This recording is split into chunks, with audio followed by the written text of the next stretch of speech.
Mondial 2018, autoroute pour le rachat pour l'Angleterre peut-elle continuer sa rédemption?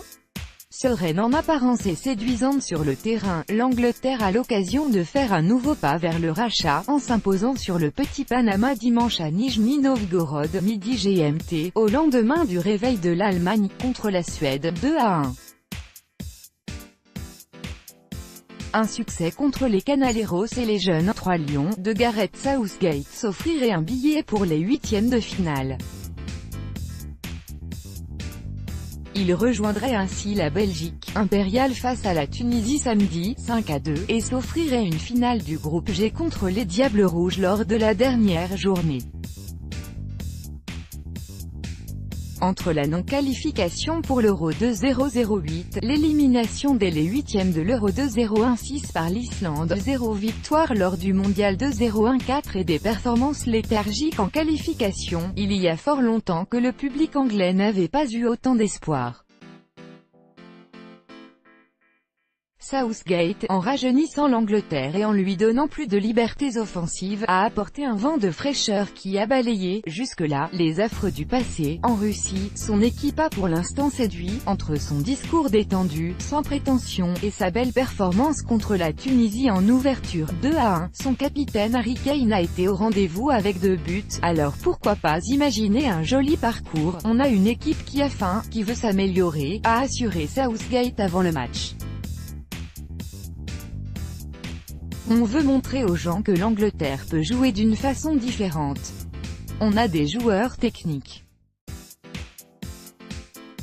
On veut qu'ils gardent la balle, s'expriment avec et entament vraiment le match comme ils l'ont fait l'autre fois. Indécis groupe H, seule ombre dans ce tableau idyllique tellement inhabituel pour l'Angleterre dans les grandes compétitions, l'incapacité à concrétiser.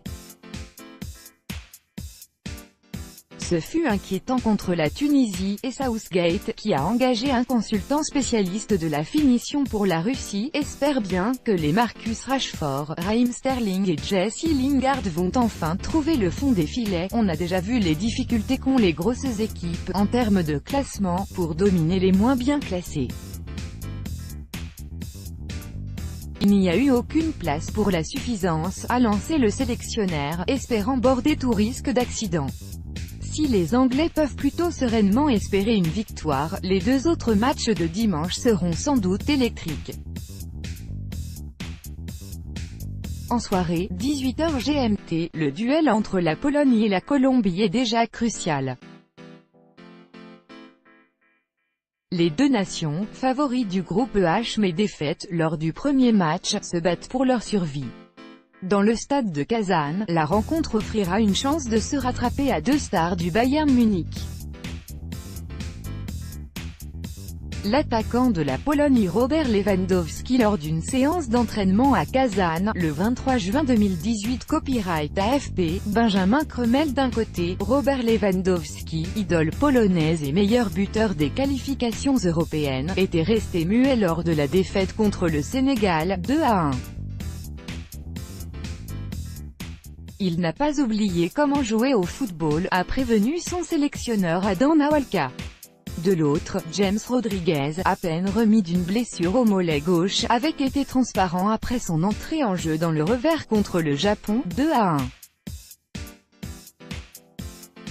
Il va très bien, a rassuré le patron des Cafeteros José Pekerman. Lequel des 2 pays suivra l'exemple allemand, vainqueur de la Suède samedi après sa défaite initiale contre le Mexique? Enfin, dans le 3e match du jour, eux veulent confirmer, après avoir fait chuter les favoris, le Japon et le Sénégal de Sadio Mané auront donc l'occasion de faire un grand pas vers les huitièmes de finale, 15h GMT, une victoire à Ekaterinbourg et c'est une Coupe du Monde réussie qui leur tend les bras, un scénario difficile à imaginer au début du mondial, tant Colombiens et Polonais semblaient au-dessus.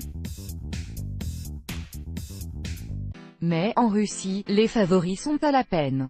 Tout droit de reproduction et de représentation réservé, copyright 2018, Agence France Presse.